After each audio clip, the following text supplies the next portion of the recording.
Hello and welcome to this recording of the Partners 2020 Ask the Experts industry webinar for Politics and Sociology.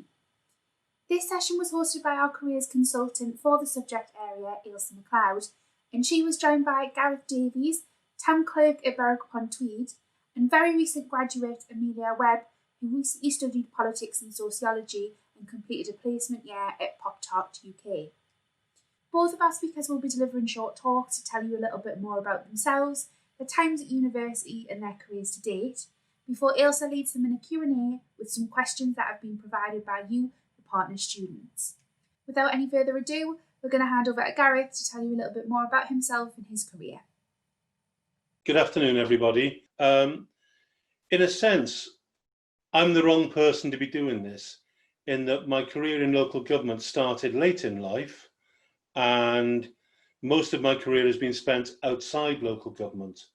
But I am ostensibly the chief executive of a small local authority, and so as such, I should know a bit about what we're looking for in the people who come to work in local government and how I got to where I got to, which are things that I think are important to you. I did actually leave school at 16 to work as a trainee for my local council. But after being promised by the then chief exec that if I kept my nose clean, worked hard for 40 years and followed in the footsteps of everybody who went before me, I might eventually get to sit where he was sitting. That was such an exciting offer that I immediately left and went to work in a high street bank in central London, because I did not want to be a small town local government worker in a small town for 40 years. Now, local government has changed a lot since then. The majority of the future chief execs and senior managers in local government won't even start working in local government until they're at least 21, which is the kind of minimum age for people like you when you graduate. And almost certainly, by the time they reach senior management, they'll have worked for several local authorities and they'll have worked outside local government as well as within it by that point. We tend to talk in local government now, not about career ladders, but about portfolio careers, where people collect a selection of skills and a selection of experiences along the way, rather than following somebody else's footsteps. The other key lesson you might want to take away from my experience of going into the wrong job at the age of 16 and immediately leaving it, is that knowing what you don't want to do is a poor substitute for knowing who you want to be and what you want to be. When I was 16, all I wanted to avoid was working in a factory that made car parts like my father, or working in a coal mine like my uncles. What I actually wanted was a mystery to me. So let's tell you a bit about what I do now. I run a small local authority that serves about 15,000 people. Before this job, I was a middle manager in a local authority that serves about 300,000 people. Now, you might not realise how often you encounter local government in your everyday life, whether it's the roads you work on, the metro you get to and from the town, whether it's facilities, whether it's the future of town centres, or just who empties the bins. Those are all things that are involved in local government. There's a lot of space in local government for specialists, for engineers, for technicians, for psychologists. There's an awful lot of overlap, for instance, between sociology and the theoretical basis for social work.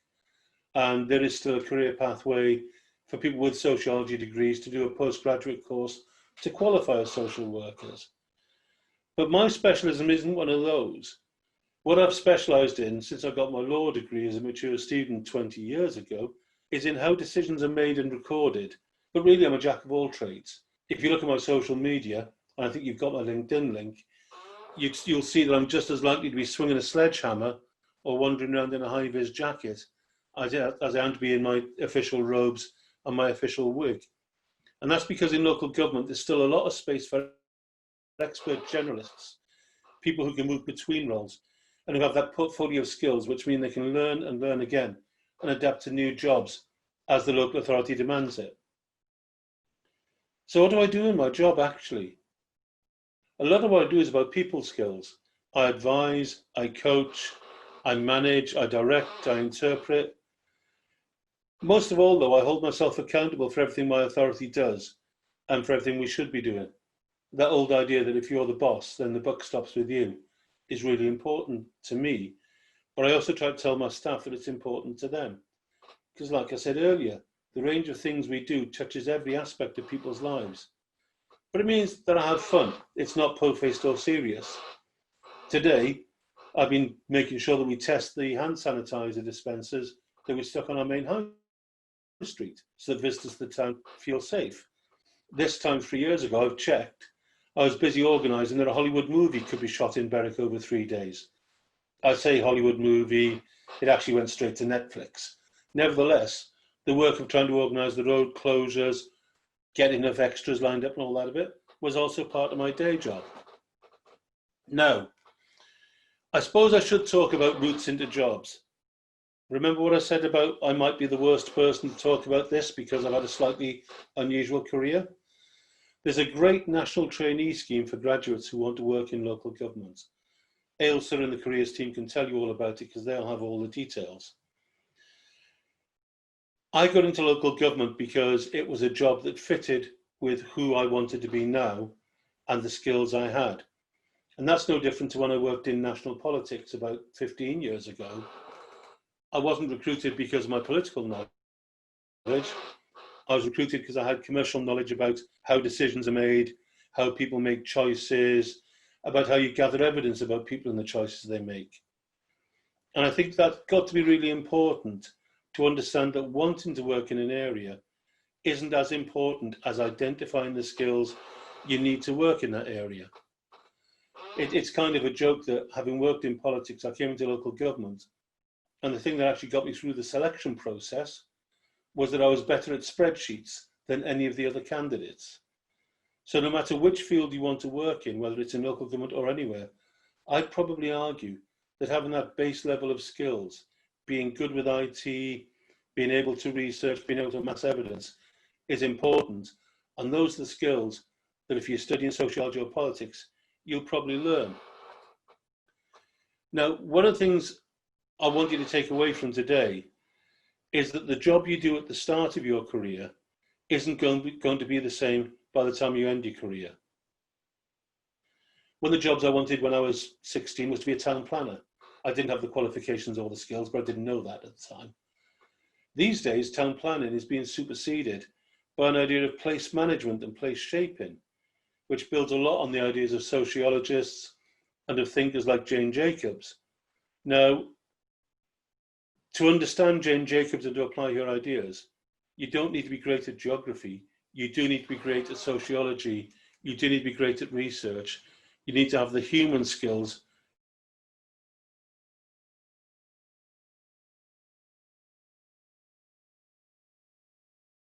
to, again, you think about as you're doing your degree, about the skills that you're learning while you're doing your degree that you can transfer into any career that fits who you want to be. Now, this might sound a bit like the language of coaching, of somebody trying to coach you in how to be the best candidate. That's no accident. In local government in the northeast of England, we've had for many years an active coaching programme where people like me are taken out of employment for a few months and trained how to coach, how to help people be the best they can be. Now, in a sense, there's something analogous with what we're doing today. You're all on the Partners Programme. You're young people with promise, and you've got proven expertise on overcoming barriers. That's why you're here. Now, I'm going to tell you a story about recruitment and how people get jobs. Back when I worked in politics, we had to recruit a lot of short-term campaign workers for a general election campaign. It happens all the time. If you want to work in politics, you have to get used to the fact that demand for work varies greatly between elections. So we were looking for staff who could prioritise, could plan, could cope under pressure. That's the transferable skill as far as I'm concerned. And one of the candidates for interview was a young mother, and she didn't have anything on her job record that suggested she had those skills. But when she told me about getting her child off to school, getting the house clean, getting the meals for the day planned, and then getting herself off to work or to university, it was pretty clear that she had transferable skills around planning, around coping under pressure, and actually prioritising. Some of you will recognise that young woman's life or something like it. By the time you get through university, given how many young people have competing demands on their time these days whilst at university because of work or other pressures, you'll certainly recognise that experience. You may well be able to identify in what you do over the next 3 years transferable skills which you can take straight into the field of employment, provided you can persuade people that you've got them. I realise that I'm running a tiny bit towards overtime, so I'm going to end with one little anecdote. When I was 17 and I moved to London, I went to work in a bank. That bank had 35 staff and 2 computers. These days, the same bank branch has 7 staff and 9 computers. The reality is that no matter what you wish to do, the world will change during your working career. And the greatest skill you need to take into the field of employment is the ability to adapt, to learn, to change, and to transform yourself, as well as to transform the places where you're working. Because transferable skills isn't just about your skills, it's about identifying other skill sets that you can bring in and transform the fields that you work in. So that's really a very unreliable guide to working in local government. It actually is about whether working in public service and having that ability to adapt over time is something that you find attractive. If it is, it's the best job in the world. If it's not, then really have a look round, see what does suit you, see what you think will be the best for you. Perfect, thank you so much. So Amelia, I'm going to let you go next. All right, no worries. Thank you for that, Gareth. That was really interesting. I'm going to talk more generally about politics and sociology as a degree and Newcastle University. So I would have graduated yesterday from politics and sociology with placement year. So I'm going to run through some academic advice, some work advice, and then some more general advice.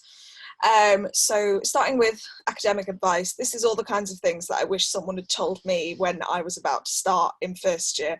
The most obvious being, and it sounds silly, but work hard.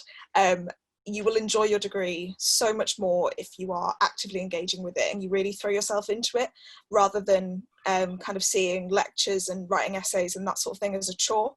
Politics and sociology has quite low contact hours, so a lot of that has to be self-motivated, and getting into the habit of just throwing yourself in and enjoying it will make work so much easier. Start your essays early. That's something else I wish someone had told me.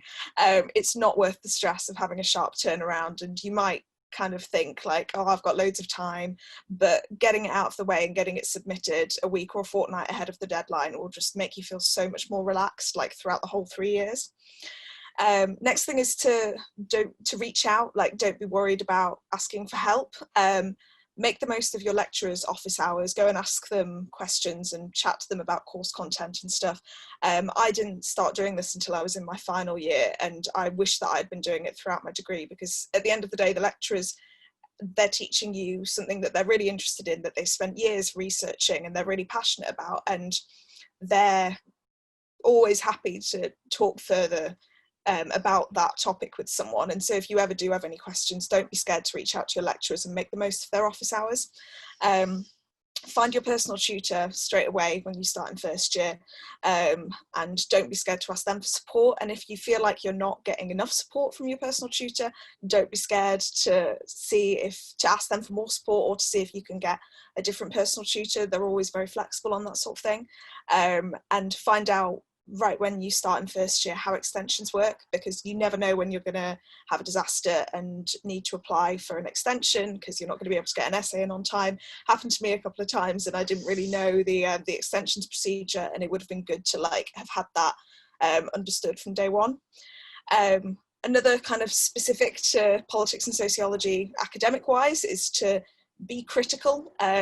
Take the theories that you're taught by your lecturers with a pinch of salt and apply your own ideas to them. And kind of on a similar note, if someone says something in a seminar that you just don't agree with, leave the seminar and read up on it. Chances are that there's someone else out there who's thought or studied something similar, and you can read up on the topic and form your own opinions, and it's worth going out of your way to do that.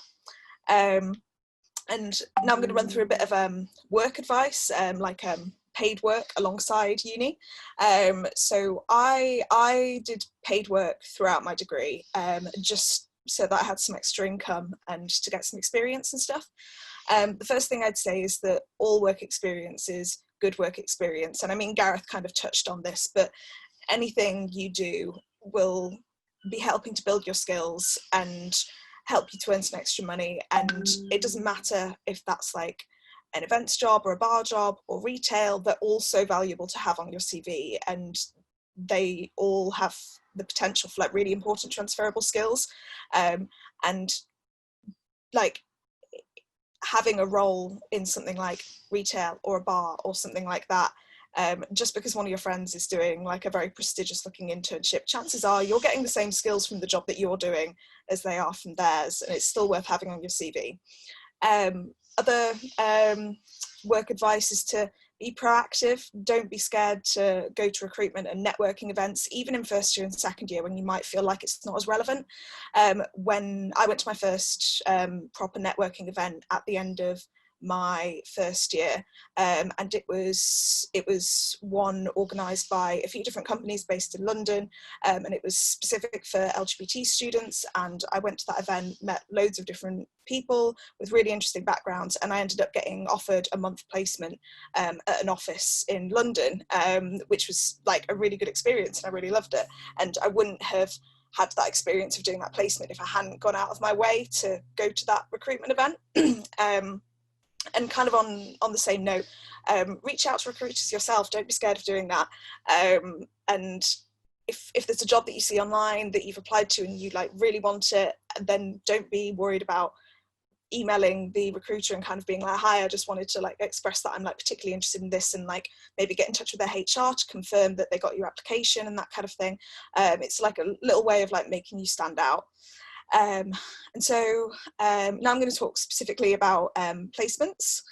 So a placement is when you do a year out between your second year and your final year to work full time at a role which is sometimes relevant to your degree. Mine wasn't as relevant to my degree, but it still had a lot of relevant transferable skills. I was actually the first politics and sociology student at Newcastle to do a placement year. They had to create a new course code for me because no one had done one before. So I did a placement year at a company called PopTop. So they're an online events planning platform. They started in Ukraine and then they branched out to the UK, and their main office is in Newcastle. So I started there as a summer intern. I was going to be a summer intern there June to September, and the internship was one of the ones which was organised like through the career service, and the career service were like really helpful throughout all of the process. And so I started on that internship, and I got about a month in, and they were basically like, we've got an opening for September, do you want to stay on? And I was like, yes, I want to stay on. And so it was a fairly kind of last minute thing, and that's not always how people take placements. At other companies, then sometimes their recruitment process will start in like October of your second year, and you'll be applying for the placement years, and then you'll know by like February whether you're going to be going on placement. So for me it was a bit more last minute, but not everyone's experience is like that. And if you go to the careers service like at the beginning of your second year, if you're interested in doing a placement, then they'll be able to like help and guide you through the whole process. So it was quite hard work finding a summer internship. The best advice I can give on that front is to just try and be really resilient. It can be a bit demoralizing when you get like a few rejections in a row, but know that it's worth it, and like it's not time wasted because you're always learning from the job application process, and you're always like picking up new things and stuff to say at interview and that sort of thing. So on my placement, I was involved with customer facing stuff, blogging, marketing, recruitment, logistics, and a few other things. And so I really got the chance to develop my professional skills working there for a year, but I also gained so much like personally. I got to like meet so many new people, try out new things, and like it was really exciting to see a small company grow. When I started at PopTop, then I was their fourth member of staff, and by the time I left, they had 16 people in the Newcastle office. And so definitely recommend looking into placements, even if it seems like something quite daunting. The careers service are always really supportive through it, and like there's always stuff that you can be doing, and it means that you get all of the benefits of being a student while you're still earning money, and it definitely makes you stand out when you graduate, so definitely worth looking into. So more kind of like general advice just for like being a student and being at Newcastle. Get involved. That was one of the things which I definitely did, and was one of the best things which I did at uni. Make friends outside of your halls and outside of your degree. Your friends from halls and your friends from your degree will all be great, but you will meet so many more people if you get outside of those two bubbles. So join a sports club or a society. I was involved in quite a few different societies while I was at university, but my main ones was that I was on the committee of the Feminist Society for 3 years, and I was on the committee of the RAG Society for 3 years. And the RAG Society is the biggest student-led fundraising and volunteering group in Newcastle, and so that was like an amazing experience, and I definitely made my closest friends at university through my involvement in those societies. So get involved, but also make the most of resources. There are so many resources that I didn't know were available to me as a Newcastle student when I started, which I wish I'd known about. So there's the UWLP, which I think stands for University-Wide Language Programme, and that's basically while you're a student, then you can get extra credit and you can take free language classes, which is something I didn't even know existed until a few months ago, and would have been great. Students' Union, there's so many different resources within the Students' Union. There's like the Student Advice Centre, there's societies, which I already kind of touched on, but there's also, if you're interested in kind of getting involved in like grassroots level student politics, there's loads of different political groups within the Students' Union, and there's also the Student Union Council, which I was on for 3 years of my degree, all 3 years except for my placement year, and that's one of the highest voting bodies that a student can sit on at the university. And so if you want to like make a difference as a politics student and like make your voice heard, it's really worth getting involved in student council.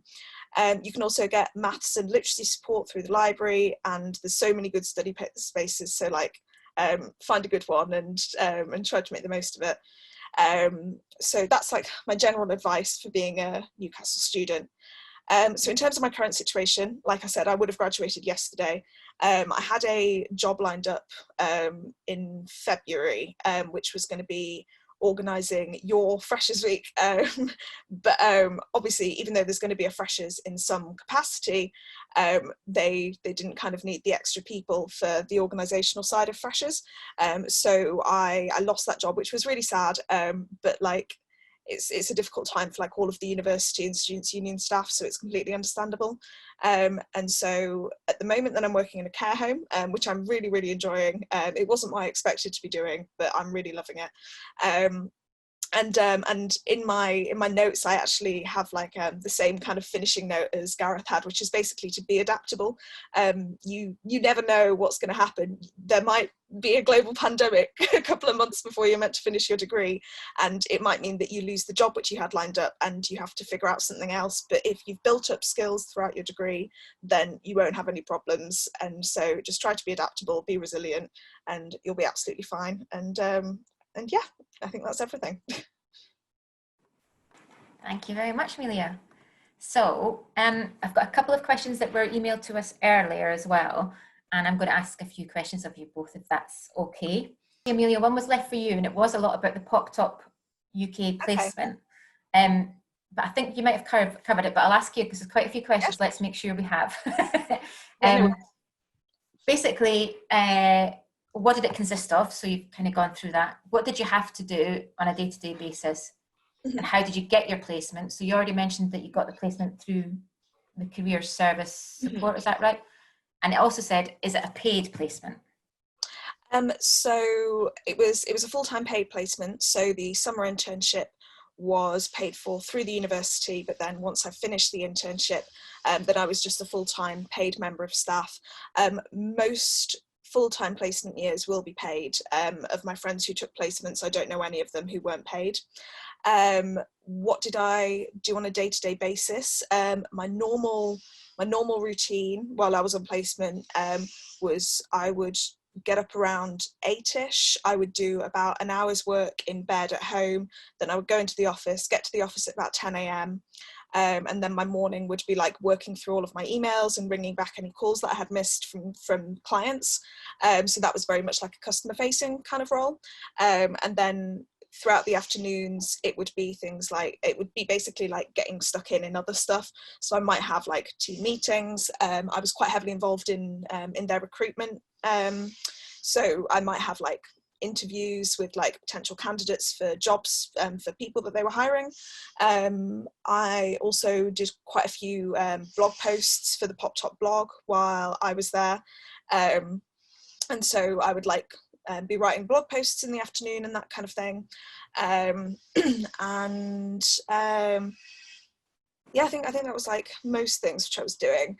But like it was really versatile, to be honest. And I think that's one of the benefits of doing a placement or working in general at a smaller company rather than a larger company, because there was not that many staff, and at the time that I was working there, they didn't have like an official marketing person in the UK office, and they didn't have like an official like HR and recruitment person in the UK office.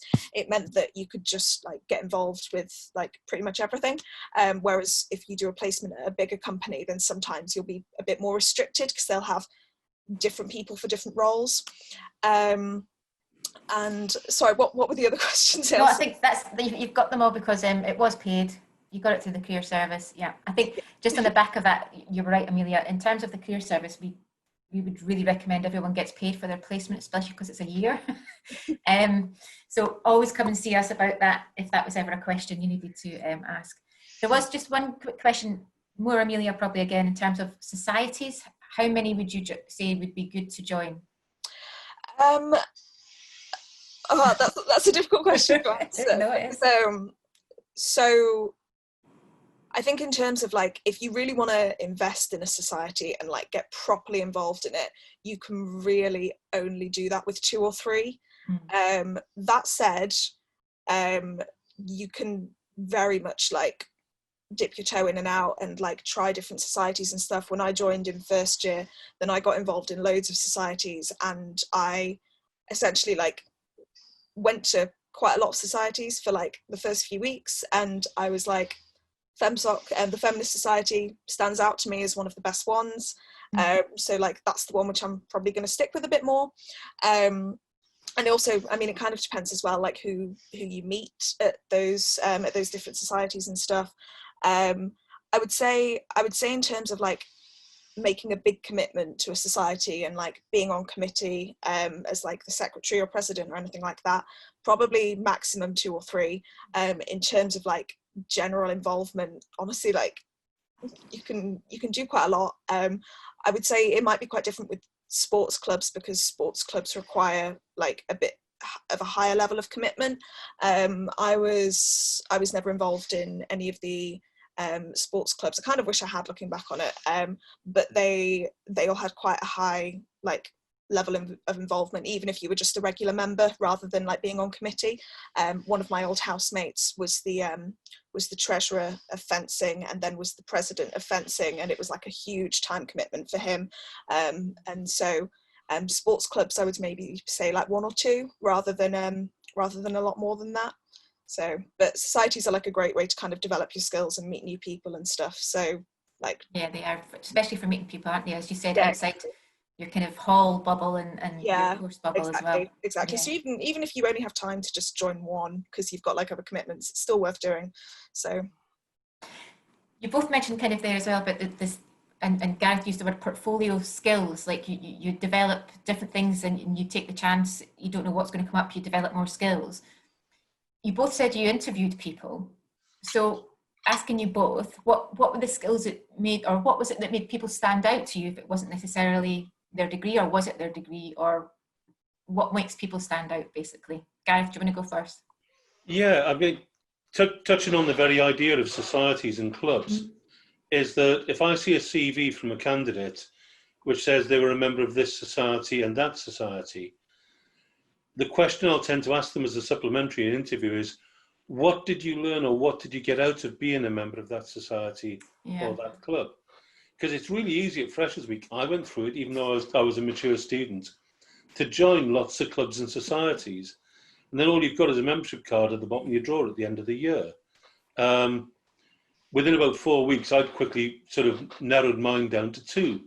And so when subsequently people asked me about it, well, yes, I went to the World University Debating Championships, you know, as part of being a member of the Debating Society. That's then evidence that you've actually done something more than just sign up and get a membership card.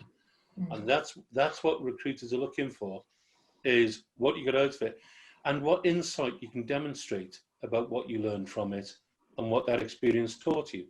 Because we're ultimately looking for people who learn and develop all the time. So if you just say I was a member of 19 societies, you might well be demonstrating that you've actually learned nothing from any of them. Whereas being a member of one, like FEMSOC, for instance, you can tell the story about what you did and why you did it and what you learned along the way. Yeah, so that kind of makes you stand out, as you say, from other people as well. Yeah. What did you look for in candidates, Amelia? Was that a similar thing? It was more kind of... I've interviewed for like paid positions at Pop Top, and I've interviewed for volunteers through Raising and Giving, which is like the fundraising and volunteering group. I'd say that like the most important thing that I learned from both of those is that when you're choosing someone, it isn't just about whether they have the skills, it's also about personality fit. And like when you're in an interview, obviously it's really important to like showcase your skills and like talk about your experience and everything, but also make sure that you come off as like a nice, approachable person, essentially, and try to come off as like professional but friendly, you know, because like at the end of the day, you don't want to work in an office with someone who you don't think isn't a very nice person. And so if you don't come off as being nice, then chances are you won't get hired. But definitely, at least with Pop Top, we did still have like a big focus on the skills that we needed for the roles. Quite often what we looked at was like the most important thing for us was people's ability to work under pressure. And I touched on this before in terms of working throughout uni, and whether that's bar work or retail work or events work or whatever, stuff like that is great for showing that you can work under pressure. Like if you've worked in, for example, my manager at Pop Top, before she worked for Pop Top, was a manager at McDonald's, and like, I mean, there is no better place for learning to work under pressure than working at McDonald's. So it just shows that whatever you're doing in terms of part-time work throughout uni, you are gaining transferable skills, and it is stuff that like employers are looking for. And so yeah, I'd say show that you want to do it, show that you can do it, and show that you'd fit in, basically, which I think is advice which I actually got from the careers service at one point. So you're welcome. I did like the fact you both plugged the career service, so thank you for that. In terms of you mentioned networking slightly, Amelia, at the beginning, and I wanted to ask both of you this. Networking is a kind of word that can scare a lot of people because it can be quite scary if it's networking either online or offline. When you're in a networking environment, how do you start to approach people so that you can at least make an impression or at least make that initial contact? What would be a good recommendation, especially to students who've never done that before?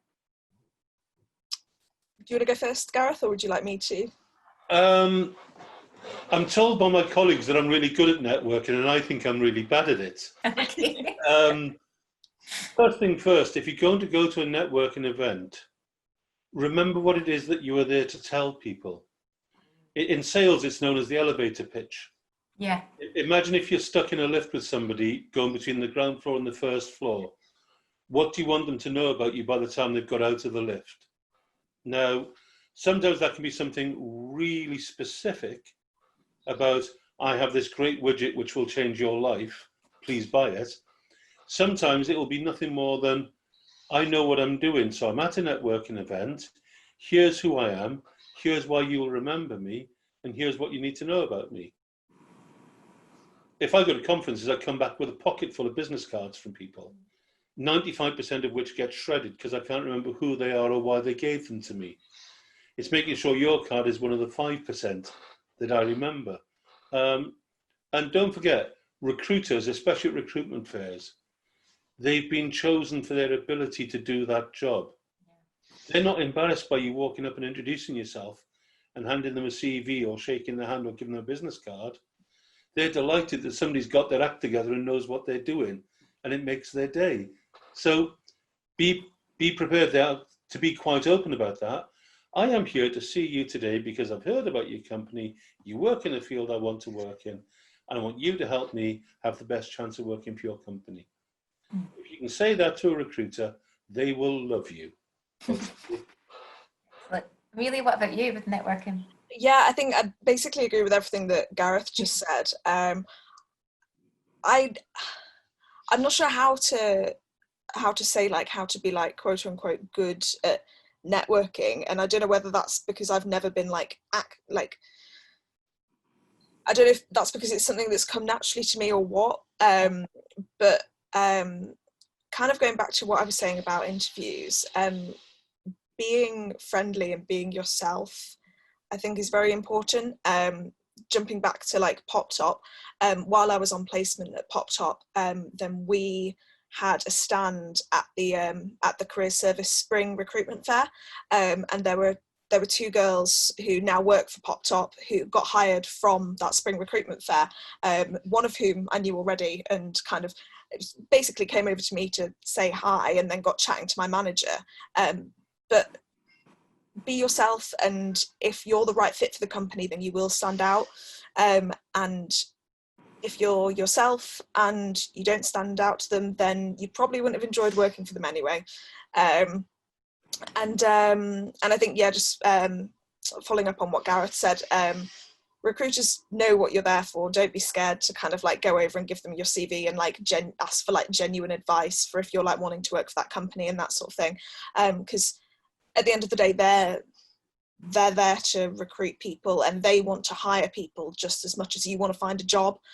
So don't be scared, and be proactive. Essentially, don't be worried about asking. I always think it's that word networking is such a big word. Really, it becomes this thing when actually it's just chatting to people, isn't it? Yeah. Which you do every day, but because you're stepping in a room to do it, it makes it more heightened in terms of the pressures sometimes. We used to have a senior executive at an organisation I worked at, and we used to call her the Queen Mother because all she seemed to do was wander around the building and say to everybody, "Hello, who are you? What do you do?" And this struck me as really odd behaviour for about 3 months.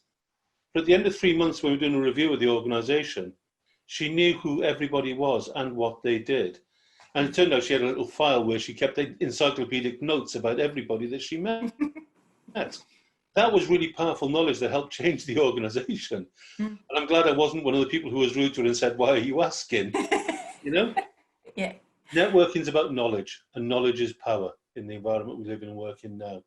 Yeah, I think that's really true, actually. Like like when I've been to events that are like specifically networking events rather than like recruitment events, it is very much just like chatting to people and getting to know people, and like hearing more about what they do and what their company does. And I think especially in the small businesses world, then that's useful, because it means that you can kind of find out what other companies are doing and work out if you could link up with them or if there's anything that you could offer them.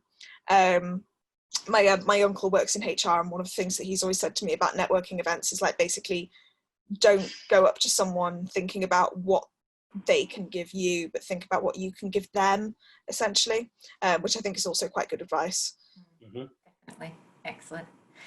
I always think it's that kind of thing about the elevator pitch. I do like that idea of at least having a few key things you want to tell someone about. It doesn't mean you have to know the job in now. It doesn't mean you have to know what your career is going to be. It's just about getting that conversation going as well.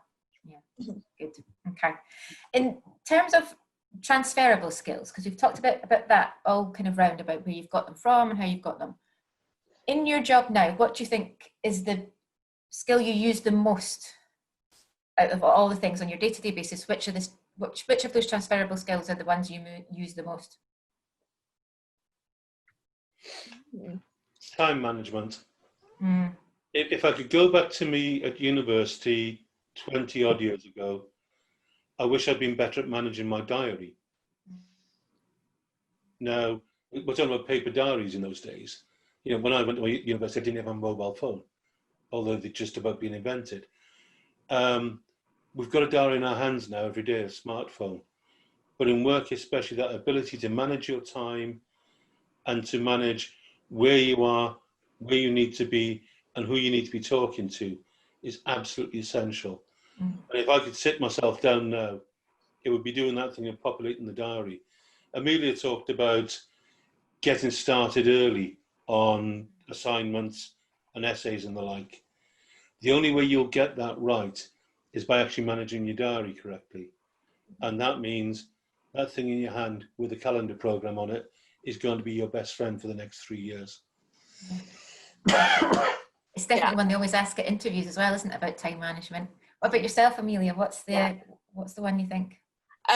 Before I talk about that, I'd just like to say that I absolutely agree with that, Gareth, and I found, particularly in final year, that my life was dictated by like what it said in my calendar. Like I would have like so many different meetings for societies, I would have like seminars and stuff, I would have like shifts for my part-time jobs, and it was literally like I would have my day planned hour by hour, even in terms of like little things like this hour I'm going to do this reading for this seminar kind of thing, and when you're that busy, then it's necessary to have really good time management skills. And I think that it's another reason to try to get a part-time job alongside uni, or like get involved in a society, because it means that you can be like, well, I balanced my degree along with working part-time and other commitments, and like that made me manage my time correctly. In terms of where I'm working now at the care home, I think that communication is the most important thing, because everything that we do has to be kind of recorded on paperwork and stuff, and so that's a lot of written communication, and making sure that when I finish my shift, then the person on the next shift can look at the folders that we have in the offices and be like, right, this has happened, blah blah blah. But also communication with the residents in the care home, making sure that they feel safe and comfortable, and remembering that communication is about it's about listening and understanding. It's not just about you talking. And if you have a resident who has, for example, dementia, then having a conversation with them might not be the best way to effectively communicate with them. And you might want to use things like pictures, or like if you're offering them a slice of cake, like show them the cake to see if they want it, and being adaptable in terms of how you communicate with other people. But also communicating within the team. If there's like 4 of you working a ward, and there's like 5 things that need to get done, then communicating with the rest of the team to figure out like who's going to do what and at what time and that kind of thing. So I think in my current role, probably communication is the most important thing. So in terms of recruiters as well, we talk about skills that they look for, so definitely would be the time management and the communication skills. But we also talk now about strengths, about what students have as a strength, so as something they enjoy doing. So it could be a skill, but they really enjoy doing it, they get a buzz from it.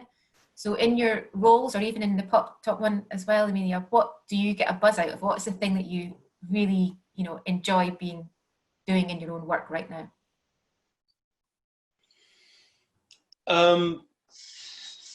I actually love it because we have a constant stream of projects coming through my office. I love it when we get a project to completion. I love that moment, whatever it is. I've been really blessed over the last 5-10 years. I've helped organise 3 instances of the Tour of Britain coming to North East England. I've worked on the Tall Ships Regatta in Blythe. I've worked on a number of music festivals organised by local councils.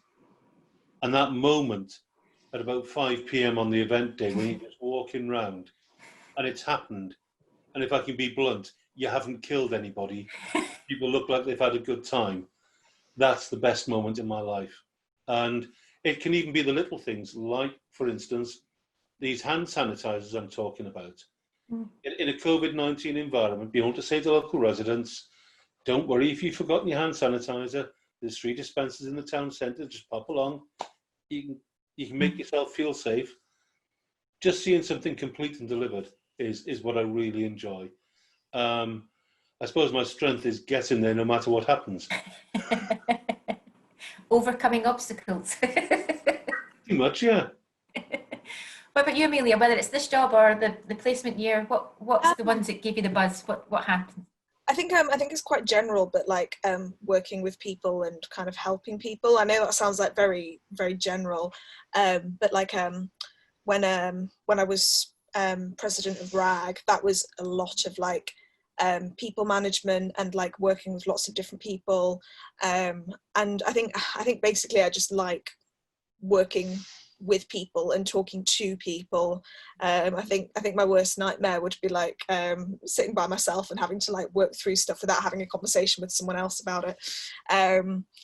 So yeah, I think just like working with people, and I find that I really enjoy like people management and like making sure that like a job gets done, kind of similar to what Gareth was saying in terms of like project management and stuff.